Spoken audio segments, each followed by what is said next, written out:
Assalamualaikum warahmatullahi wabarakatuh. Perkenalkan, saya Syahrani Dwiandri dengan NIM 64221264. Di sini saya akan menjelaskan langkah-langkah SPSS yaitu uji validitas.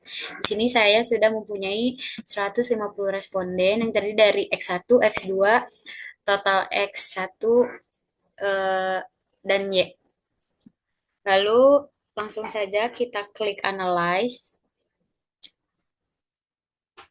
lalu kita klik color rate, klik bivariate. Lalu di sini, maaf sebentar kita pindahin. Kita pindahin semua variabel.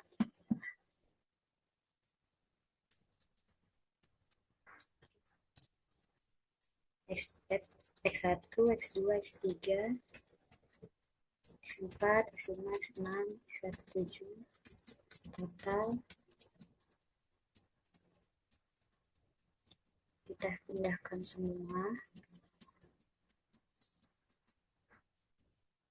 Y3, Y4, Y5, Y7, Y8, total Y. Kita pindahkan semuanya. Lalu kita klik OK. Di sini sudah keluar hasilnya, bisa dikatakan valid dan tidak valid. Kita cek terlebih dahulu di tabel UJR, yaitu batasannya 0,159. Di sini bisa kita lihat semuanya bisa dikatakan valid.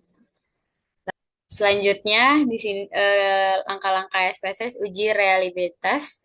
Langsung saja klik analyze, lalu scale, reliability analysis, lalu sebentar, variabelnya kita masukin. Yang pertama ini kita bawa semua karena sebelumnya valid semua, jadi kita bawa semua. Pindahin. Model-model alpha, statistiknya ini scale if item delete, continue. Lalu kita klik OK. Dari hasil dari hasil uji reliabilitasnya, dan yang dilihat adalah yang tabel reliability statik ini. Lalu yang dilihat adalah kolom Cronbach alpha yaitu 0,799.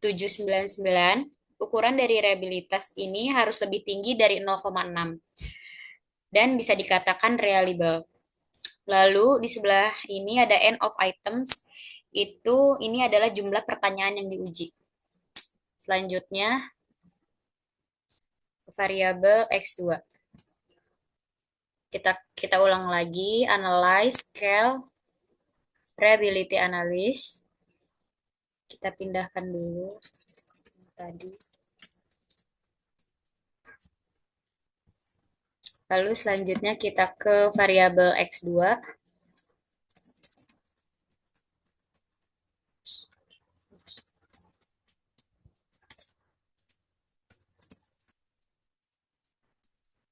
Kita pindahkan. Modelnya tetap alpha, statistiknya scale if item delete, continue, dan OK. Di sini hasil reliability statiknya, Cronbach alpha-nya itu di 0,737, bisa dikatakan reliable karena di atas 0,6.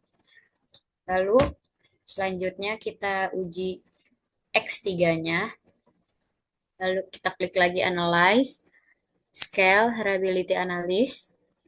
Kita pindahkan dulu. Kita pindahkan. Sekarang kita ke yang X3. Kita pindahkan. Ujinya kita bawa semua. Tetap alpha, statistiknya scale if item delete, continue. Oke. Di sini ada reliability statiknya di angka 0,86. Di sini bisa dikatakan reliable dikarenakan lebih tinggi dari 0,6. Di sini ada end of items-nya ini dari jumlah pertanyaan yang diuji itu 10. Lalu yang uji reliable terakhir itu di variabel Y. Kita ulangi lagi scale, reliability, analysis. Lalu yang ini kita pindahkan dulu.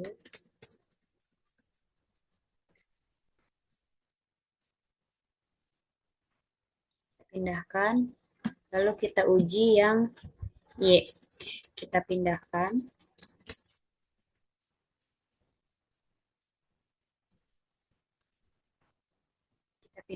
modelnya alpha, statistiknya tetap scale if item delete, lalu continue, klik OK.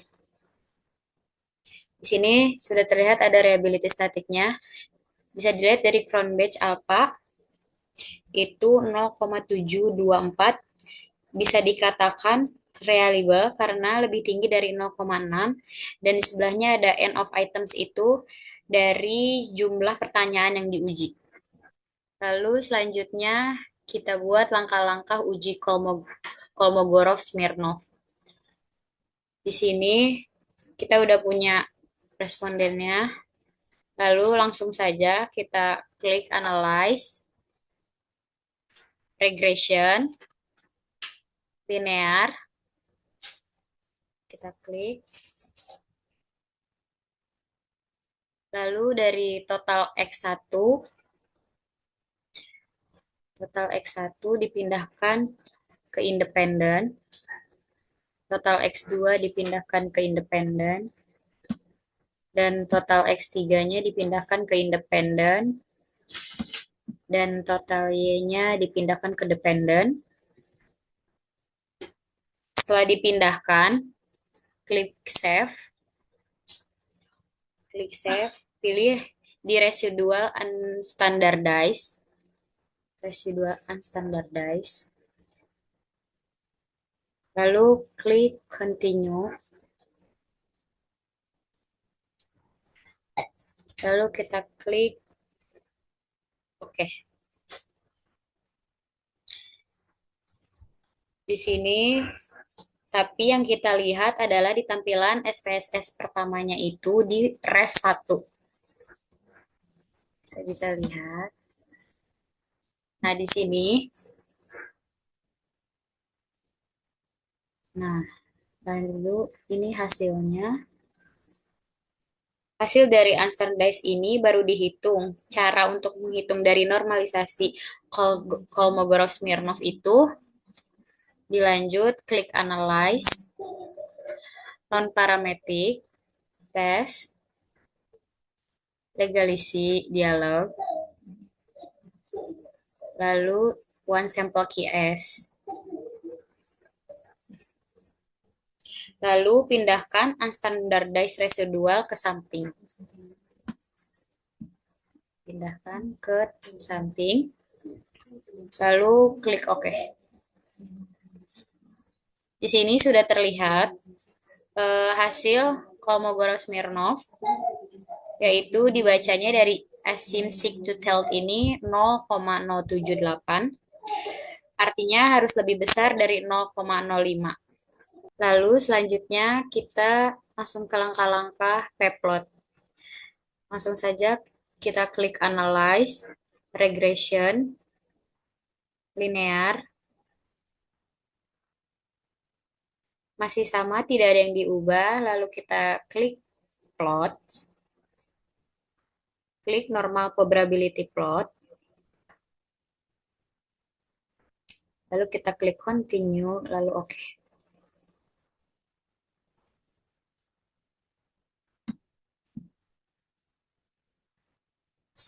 Loading. Nah, di sini hasilnya berupa gambar. Gambar yang bagus atau chart yang bagus adalah titik-titiknya di sekitar diagonal. Jadi bisa dikatakan. Lalu selanjutnya langkah-langkah uji multicollinear. Klik Analyze, Regression, Linear. Pindahkan Y ke dependen, sudah. Dan independennya itu X1, X2, dan X3. Lalu kita klik statistik. Lalu kita centang yang estimates, convariance,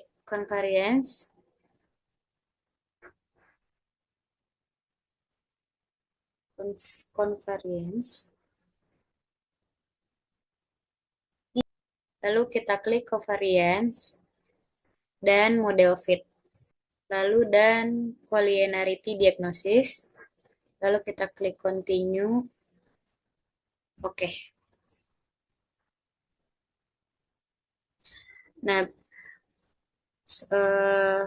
uji multikolinear ini nilai yang dilihat adalah nilai dari tabel koefisien. Nilai koefisien. Nah, ini yaitu table tolerance. Nah, yang di sini dan VEF, di mana nilai tolerance ini harus di atas 0,01 dan VEF-nya harus di bawah 10,00. Lalu selanjutnya kita uji hipotesis yaitu yang pertama uji T. Di sini klik analyze, regression, linear.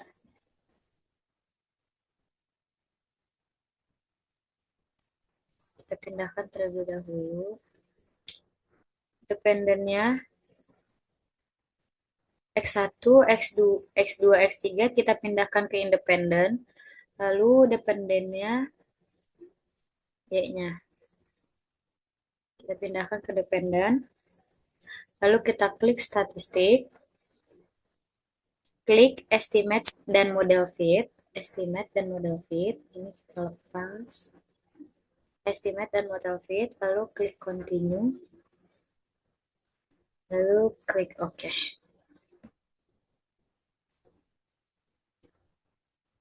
Hipotesis yang diterima adalah pada nilai sig yang harus di bawah 0,05 dilihat dari tabel koefisien. Di sini ada tabel koefisien. Dilihatnya harus dari sig yaitu harus di bawah 0,05. Di sini lihat ya. Lalu langkah selanjutnya kita ke uji F. Lalu ke uji F uji ini kita tidak usah klik-klik lagi dikarenakan sudah ada hasil di proses yang tadi, yaitu di hasil ANOVA. Kita bisa lihat dari tabel ANOVA itu, nah yang ini. ANOVA itu signya harus di bawah 0,05. Nah, di sini 0,00 yang artinya bisa diterima. Lalu selanjutnya kita ke langkah koefisien determinasi. Untuk melihat hasil ini dilihat dari tabel model sumerik. Nah, ini model sumerik. Hasil R-square-nya sudah ada dilihat dari tabel sumerik. Ini dia.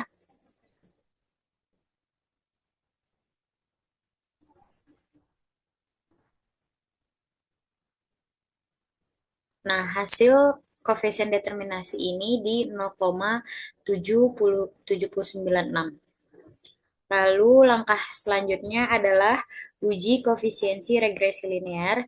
Dilihat dari tabel koefisien, yaitu dilihat dari tabel yang B ini, yaitu konstantnya di 1601,673, total X1-nya itu 0,0665, total X2-nya 0,271, total X3-nya yaitu 0,459.